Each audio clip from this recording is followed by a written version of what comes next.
Chinese car makers often steal or borrow, let's be polite here, designs of other successful cars from other brands. And in this case, I'd like to draw your attention to another brand that is not available in Australia just now, but who knows, maybe they'll come to our shores. It's called FOTON. It's a pickup truck, or ute as we would call it in Australia, and it is kinda a replica, a pretty transparent ripoff of one of those Ram trucks, the massive oversized trucks that we see in Australia right now. Those cars, those trucks are overpriced, and this thing, while comparable in size, it I think is a little bit more affordable and more kind of utility, provides utility for you as a potential buyer, as well as fits into a more humane price category. But anyway, I won't run ahead of myself. I'm hopeful that maybe our budget conscious tradies and other people can get this wonderful truck into their hands at a fraction of a price of a properly priced American Ram truck.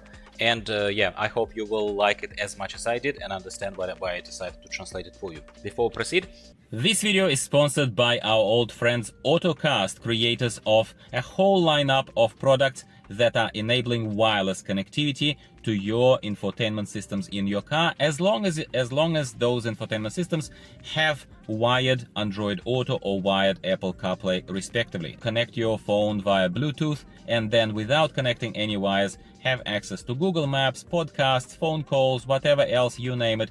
Watch some of the reviews of mine on Auto Gear Reviews, sister channel of Value Cars Australia, obviously, to find out more about Autocast devices that we are very gladly promoting for a very long time. My wife is still using one. So thank you, Autocast, for sponsoring this video. FOTON Tunland V9 is a soft hybrid truck that vaguely resembles the American Ram trucks, except as we've gotten to expect, it's generally cheaper, somewhat easier on the eye, and more electronically modern inside. What's a soft hybrid?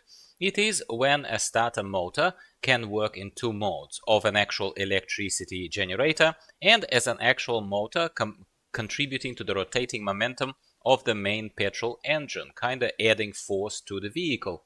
Petrol engine is small here. It's only 4-cylinder 2-liter turbo petrol engine pumping out only 150 horsepower. Very, very modest to say the least, but please keep watching because they reveal its capabilities later in this video. As a pickup truck, looking at the rear end and the tub is obviously a priority. They start there.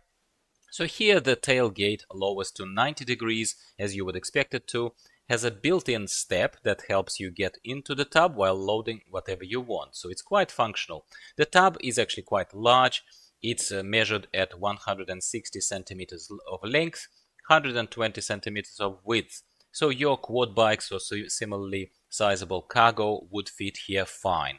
Nominal loading capacity is 1 ton here, and full loaded weight of the vehicle is stated at 3 tons.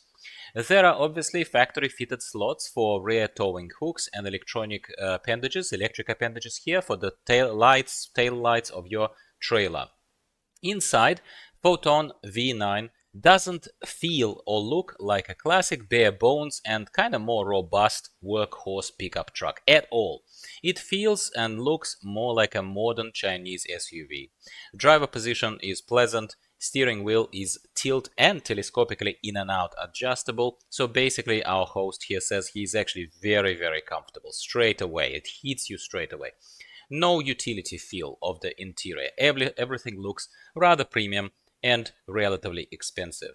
Infotainment system is modern and the screen is large enough. Doesn't look like more of a utilitarian rudimentary afterthought.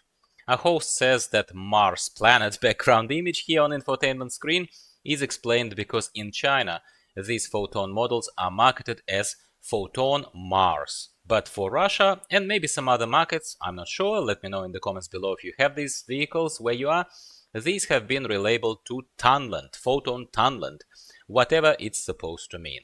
Lots of settings are here, obviously good quality of the infotainment screen itself, so not much of a screen glare and that kind of stuff. Main digital instruments cluster is also very well designed, with the speedometer and odometer being the main things, and they're here side by side, front and center, being represented in a classic circular analog style numbers and hand pointing at them. I completely agree with our host. it looks much better, much more pleasant and logical than just a flat-out digital number. Lots of physical keys here, which is great, as most Chinese SUVs, we keep saying these days, go for having most controls hidden inside of that infotainment screen. Diff locks, multitude of driving modes, nothing too surprising here, everything you would expect from a large 4x4 capable truck on a frame. What's surprising here to see is a full-sized panoramic sunroof in a pickup truck. It's very common, yes, for a family SUV, but not in pickups. But here, there is one present. Second row of seats is very comfortable. Apparently a lot of space there. It's quite visible for us here on the screen as well. Not too much headroom though. That's one thing to point out, I suppose. So especially for tall people, you wouldn't have too much headroom. But that's the only thing to say negative about this space. Otherwise, all the finishes and everything else is apparently quite pleasant. Photon does look like Ram, American Ram, but with no V8 engine. Here we have, again, I mentioned 2-liter turbo petrol engine. It's very small for such a massive vehicle. There is no way of going around it. But let's not forget about that extra rotating force and momentum added from the electric motor, which, compounded with the ICE engine, adds up sufficient amount of acceleration, whatever it adds up to, so that the pickup doesn't feel sluggish at all. The only thing missing here is basically the roar of the engine that you would simply psychologically expect when looking at something as big and kind of prominent on the road as this Ram. Well, Chinese Ram, really. But it doesn't sound like it. So we may even call it might cause something like cognitive dissonance. The one might need to get used to, not to feel continuously disappointed. That's kind of gets pointed out to us here. I completely agree. It matters. Otherwise, as you can imagine, the vehicle looks the part, you feel so imposing, and then there is like no noise coming from it. It's weird. It's just weird. This vehicle has automatic transmission from ZF, which is great. Very well-known brand of transmissions, super reliable as well. And it is known for some minimal kind of pauses that you can notice when the automatic gears are shifting inside of transmission when you expect them to, but it doesn't feel too bad. And in sports mode, apparently that pause is basically not noticeable. It's non-existent. Acceleration is there, and this relatively tiny, really, petrol engine suddenly feels like it's definitely enough. Plus, petrol economy is very pleasant, where you spend about 10 liters per 100 kilometers. That's almost less than I spend on my Subaru Outback, honestly, while a proper V8 powered pickup truck would at least consume double the amount of fuel. Our host has tested many different pickup trucks while working for Rulem, and he says that this Photon is one of the most pleasant pickup trucks to drive, if not the most pleasant pickup trucks to drive on the road.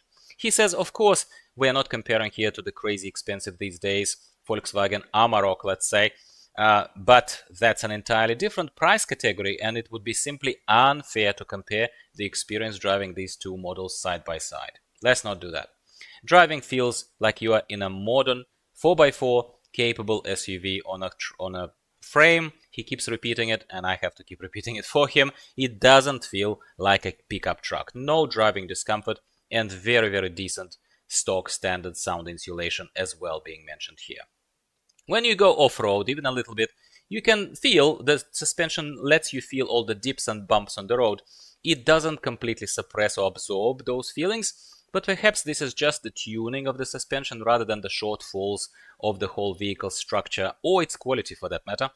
It also feels like larger wheels could be very, very helpful and suitable here, as they'd only improve both the looks, because it's such a massive vehicle, it could always have bigger wheels, and how this Photon V9 feels on the road. Here they are trying to get through some mud and clay pits and a little bit of water, and he is not, by the way, blocking any differentials just yet. Just start slowly moving on the lower gear, and the drive feels relatively easy and rather steady, even though we can see the car kind of move sideways a little bit in the mud, but nothing that would suggest any particular noticeable struggle. They certainly didn't overheat the transmission. I'm kind of running ahead a little bit here and mentioning to you, zero problems are caused. These are not the worst driving conditions that we've seen in these translated reviews, but our host still points out that even going through the water holes and all that kind of stuff, not a problem at all. This improvised off-road track, of course, they know it. Apparently, the Rulem tests a lot of vehicles on it. They've been here in Jeep Wrangler and such similar vehicles. So maybe that helps him a tiny bit here, finding his way through it in this car as well without any particular stress or issues. But in this segment throughout, without trying to repeat every word he's saying, I can tell you that he couldn't be more complimentary of this FOTON V9 than he is right now.